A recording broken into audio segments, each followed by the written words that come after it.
한 주간도 평안하셨습니까? 요즘 미국뿐 아니라 온 세계가 코로나 바이러스로 신음하고 있고 힘겹고 버거운 시간을 지나고 있습니다. 이럴 때일수록 신앙의 기본을 살피고 점검해 볼 필요가 있는 것이죠.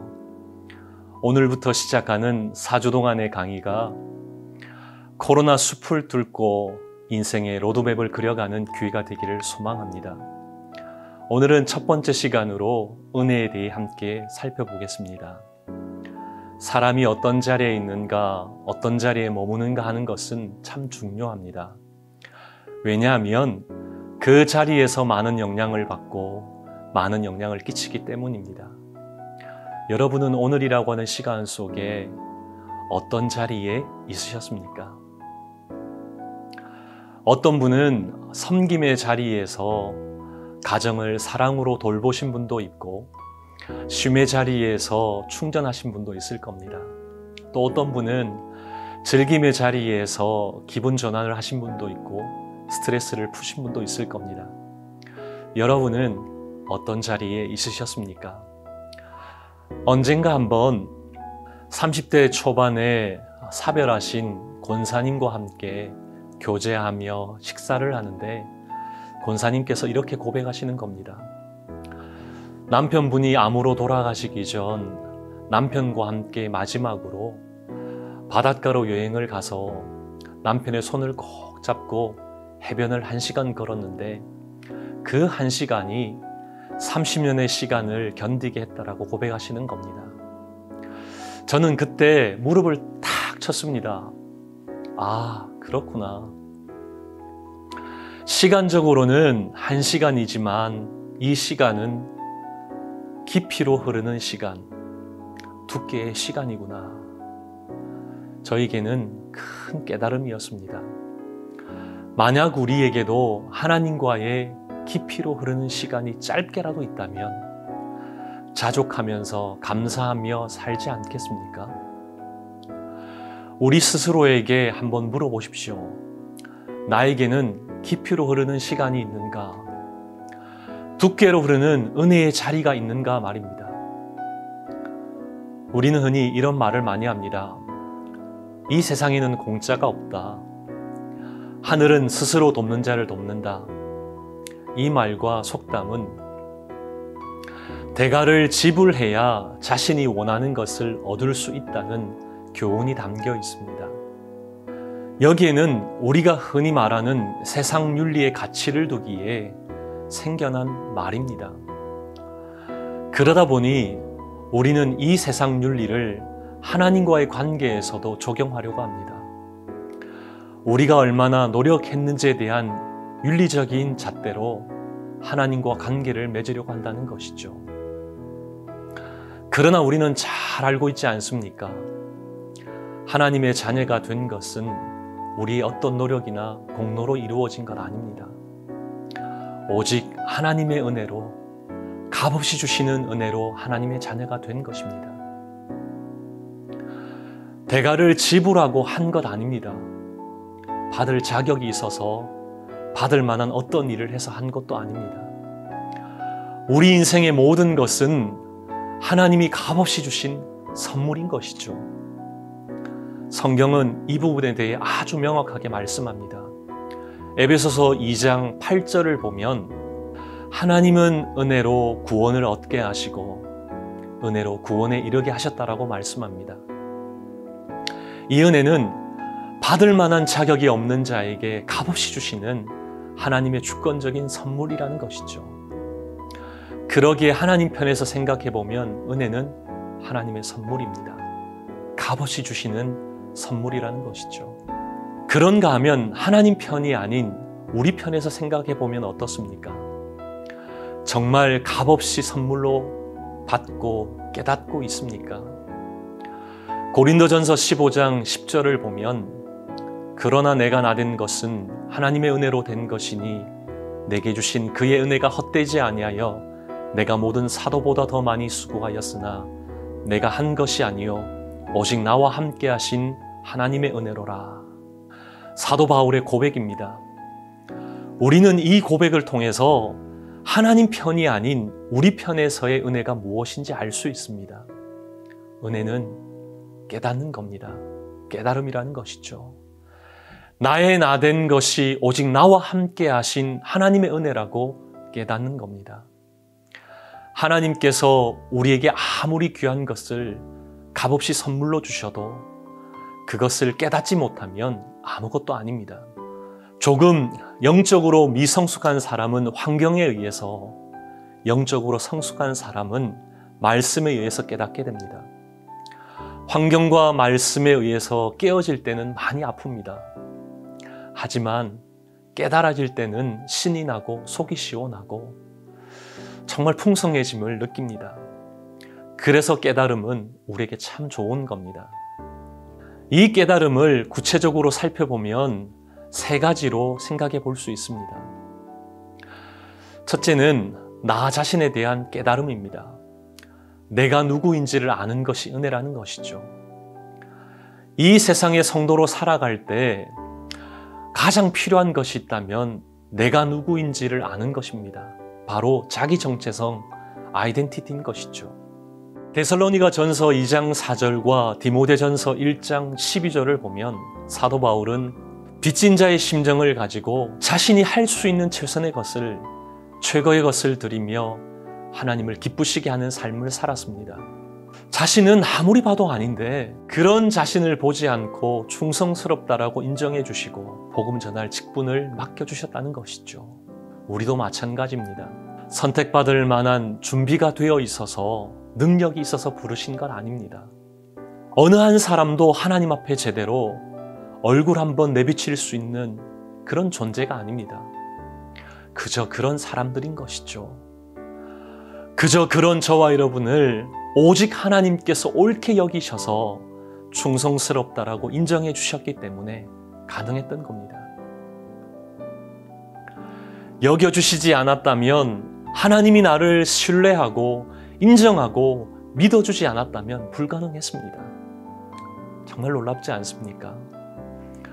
사람과 사람 사이에도 믿을 만한 사람에게 일을 맡기는 것이 당연합니다. 하물며 우리 하나님은 수많은 사람 중에 나를 믿고 맡기셨다는 것은 이것이야말로 감격할 수밖에 없는 충분한 이유인 것이죠. 우리 교회의 추진력이 이런 은혜의 감격이었으면 좋겠습니다. 남이 알아주든지 알아주지 않든지, 때를 얻든지 때를 얻지 못하든지 간에 나를 믿어주셨다는 그 감격으로 살아가는 우리가 됩시다. 여겨주시는 은혜를 받은 사람, 빚진 자가 우리의 정체성입니다. 둘째는 계획에 대한 깨달음입니다. 하나님께서 나의 인생에 대한 계획을 가지고 계신다는 것을 깨닫는 것이 은혜입니다. 우리는 종종 에베네셀이라고 하는 말을 사용합니다. 무슨 뜻입니까? 사무엘상 7장 12절을 보면 그 의미가 하나님께서 여기까지 도우셨다입니다.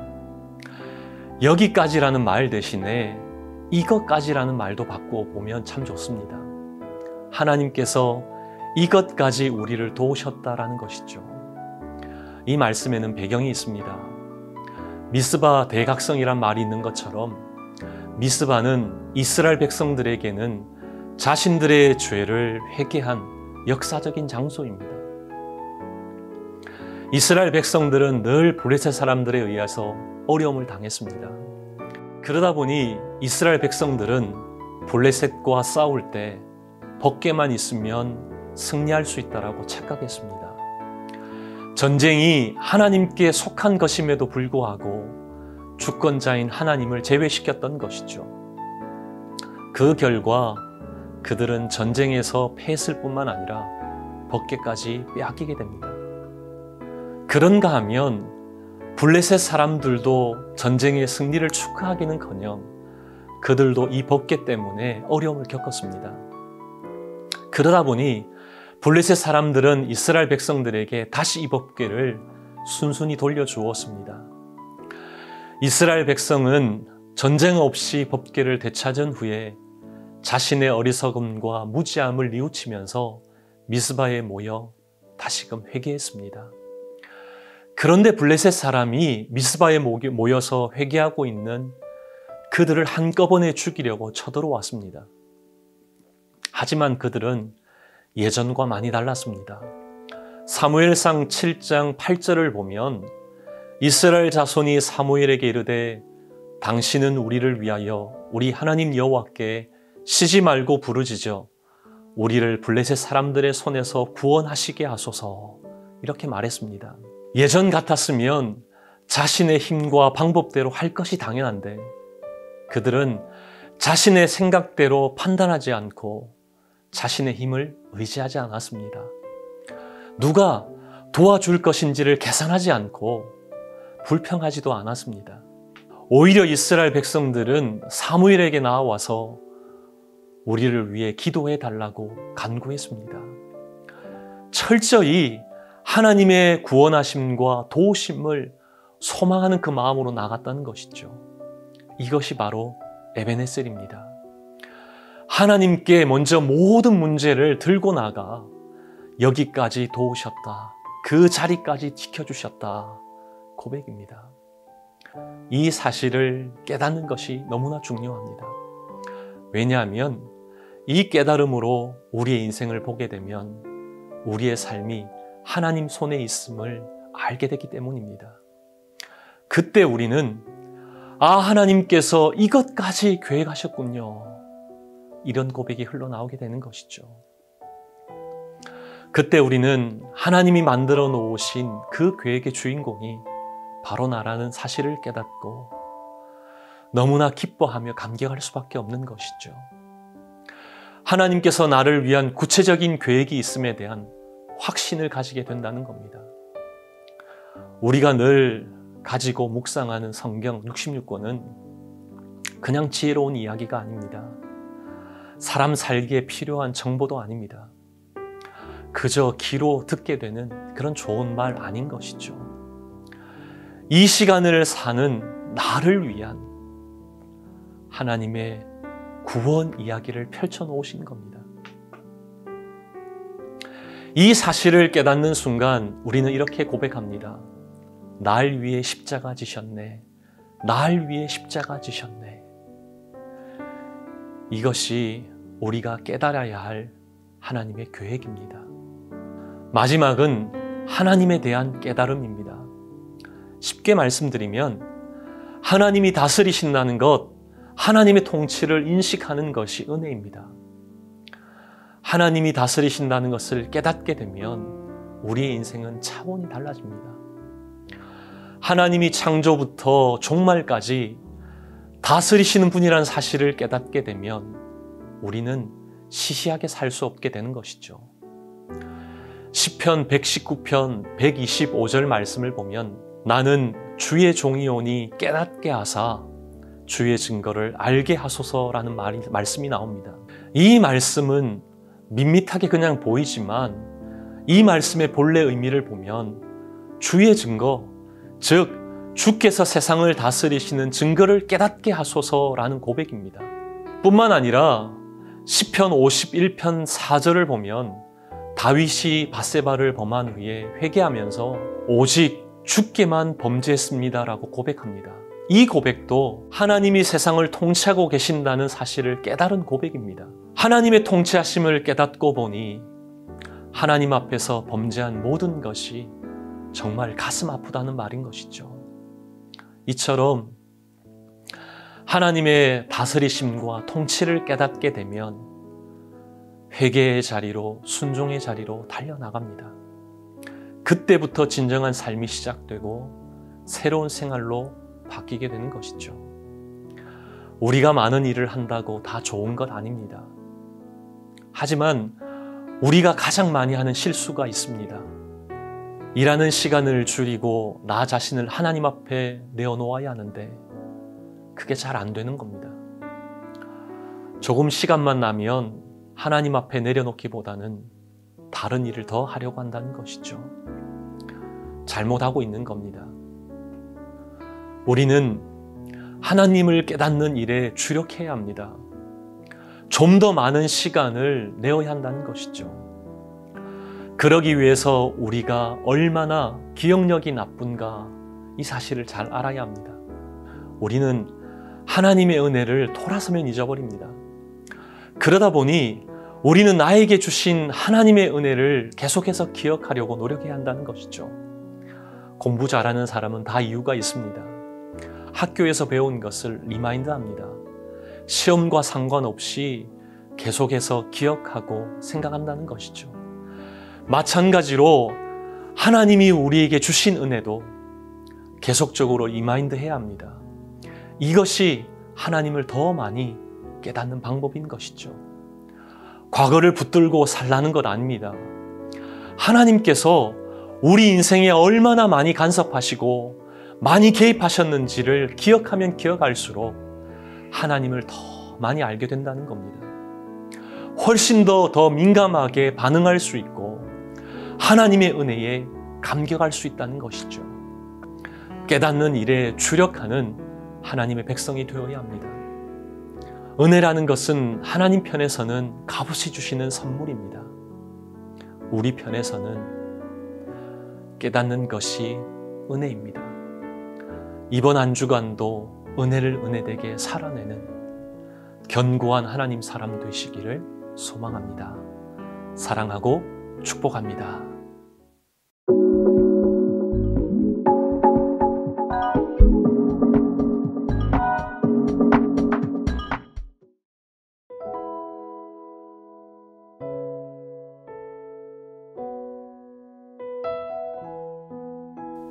안녕하세요. 우리 주 예수님의 이름으로 평강을 빕니다. 가정사역원과 팔공동체를 섬기는 한정민 목사입니다. 오늘부터 4주간 은혜의 복음 시리즈의 말씀을 함께 나누도록 하겠습니다. 오늘 로마서의 말씀, 예수 그리스도의 복음이 무엇인지 로마서는 잘 보여주고 있습니다. 신구약 66권 성경 중에 아마 가장 많이 읽혀지고 사랑받은 성경은 로마서일 것입니다. 지금도 로마서에 관한 책들이 계속해서 나오고 있고 주석도 나오고 있습니다. 그 옛날 암흑과 같은 중세시대에도 19세기, 20세기 인본주의와 자유주의가 성행할 때에도 로마서는 세상을 비추는 빛과 같았습니다. 여러분 아시죠? 성 어거스틴, 루터, 칼빈, 요한 웨슬레와 같은 역사적인 인물들이 로마서의 말씀을 통해서 시대를 개혁하고 하나님의 사람들을 세워갔던 것을 우리가 잘 알고 있습니다. 이렇듯 로마서가 사람을 바꾸고 시대와 역사를 주도했던 그 이유가 무엇일까요? 그것은 로마서 안에 그리스도 예수의 복음이 있기 때문입니다. 로마서의 복음을 잘 이해하기 위해서 우리는 당시 로마의 상황을 좀 살펴볼 필요가 있을 것 같습니다. 당시 로마는 글라우디오 황제의 시대였는데 정치적으로나 또 종교적으로 매우 복잡한 시대였습니다. 시국도 복잡했고 또 정권도 불안정한데 설상가상으로 예수쟁이라고 하는 사람들이 크리스토스 하면서 온 사회에 분란을 일으키는 것입니다. 그들이 가는 곳마다 복음의 능력이 나타나고 심지어 성경에서는 지진이 일어난 요동과 같았다 이렇게 말씀하고 있습니다. 그때 당시에 글라우디오 황제는 아내에게 암살을 당하는 일이 벌어졌습니다. 그 이유는 여러분 아시는 악명 높은 네로 황제, 그 부인의 아들을 황제로 앉히기 위해서 남편을 살해한 일이 벌어졌습니다. 이런 일을 옆에서 본 네로가 자기도 어머니에게 살해당하는 것 아닌가라고 하는 두려움이 발생됐습니다. 정신분열이 시작됐습니다. 결국 네로 황제가 모친을 살해하는 일이 벌어졌습니다. 네로는 밤마다 귀족들과 파티를 벌입니다. 그곳에서 악하고 추악한 일들을 벌이게 되죠. 사회를 시끄럽게 만드는 저 복음을 전하는 예수쟁이들을 다 잡아다가 짐승의 탈을 씌웁니다. 그리고 원형 경기장에 사자와 맹수의 밥이 되게 합니다. 예수를 믿는다는 이유만으로 핍박을 받고 죽음을 경험해야 됐던 이 시대에 나는 그리스도인입니다 라고 고백하는 이 한마디 말 속에는 나는 죽음을 각오하고 있습니다. 나는 기독교인입니다 라는 이 말 속에 내 목숨, 내 인생, 내 가치, 내 모든 것이 주님께 달려 있습니다. 라고 이렇게 고백하는 것과 같았습니다. 이 미치광이 네로 황제가 새로운 세상을 만들고 싶어서 땅과 건물에 온갖 불을 지릅니다. 방화의 범인이 자신으로 몰리게 되니까 이 모든 죄 책임을 그리스도인들에게 넘깁니다. 이제부터 본격적인 기독교 박해가 시작된 것이죠. 그러면서 사람들의 신앙이 점점 두려움과 공포에 휩싸이게 됩니다. 과연 예수를 믿으면서 사는 것이 어떤 의미일까? 이렇게 계속되는 고난, 가난, 핍박과 죽음뿐이라는 것인가? 내 신앙은 과연 진짜인가? 많은 사람들이 회의에 빠지게 됩니다. 이런 소식을 사도 바울이 듣게 됩니다.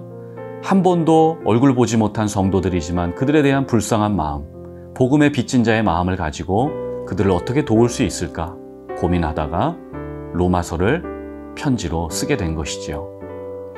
하나님께서 당시 로마 성도들과 현재를 살아가는 우리에게 이 로마서를 주신 이유와 목적이 무엇일까요?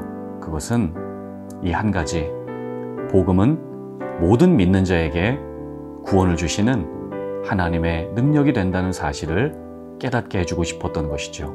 그러므로 나는 할 수 있는 대로 로마에 있는 너희에게도 복음 전하기를 원하노라. 내가 복음을 부끄러워하지 아니하노니 이 복음은 모든 믿는 자에게 구원을 주시는 하나님의 능력이 됨이라. 먼저는 유대인에게요, 그리고 헬라인에게로다.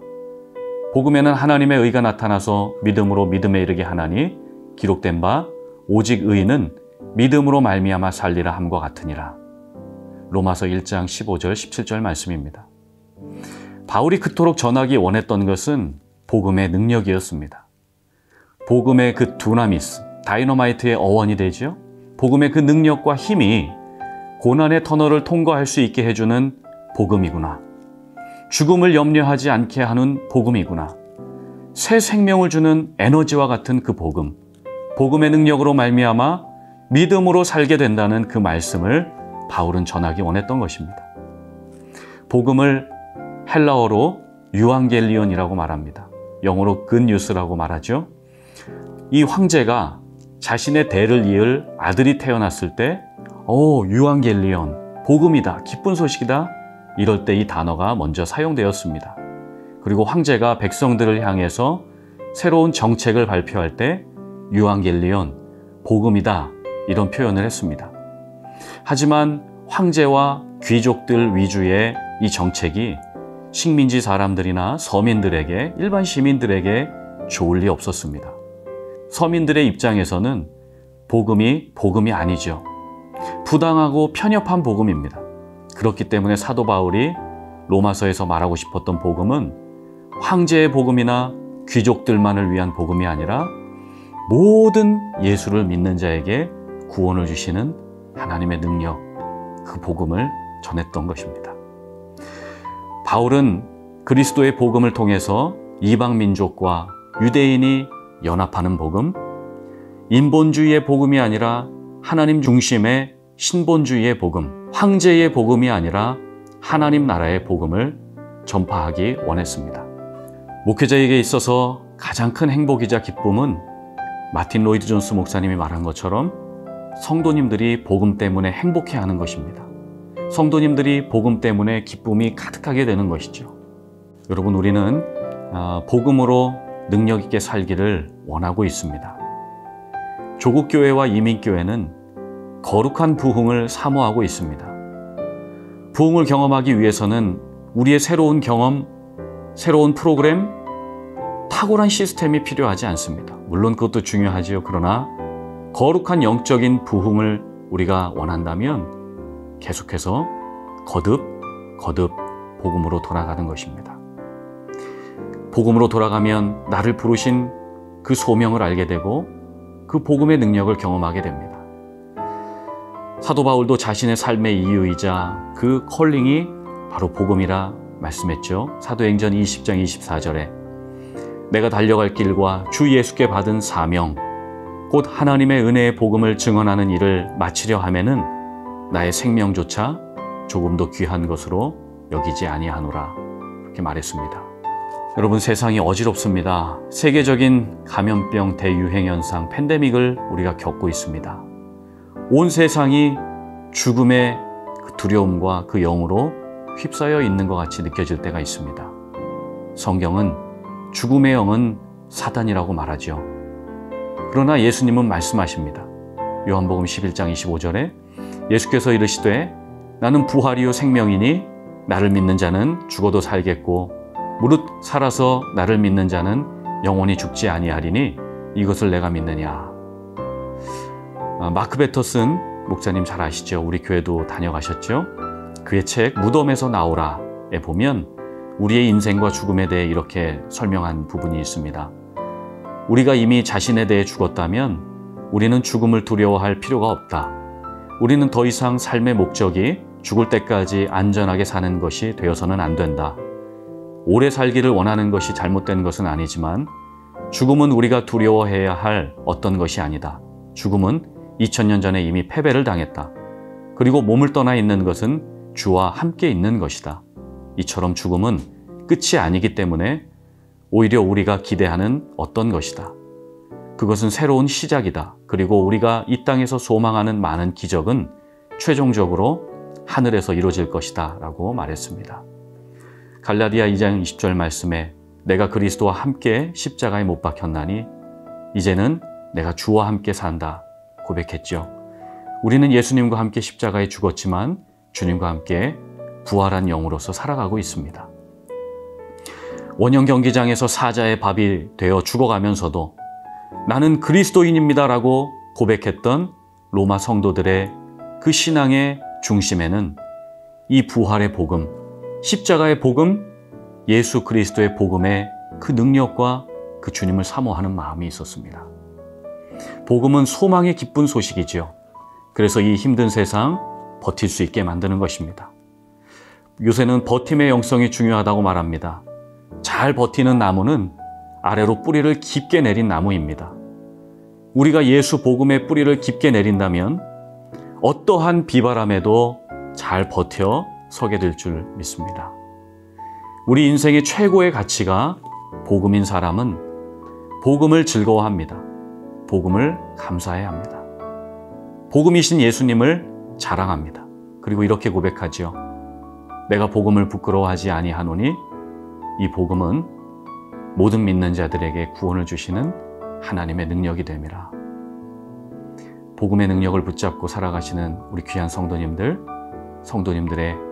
심령 속에 가정과 자녀와 사업과 생업과 일터 모든 기도 제목 위에 그리스도 복음의 능력이 늘 함께 하시기를, 그리하여 행복한 삶을 살아가시기를 예수님의 이름으로 축복합니다.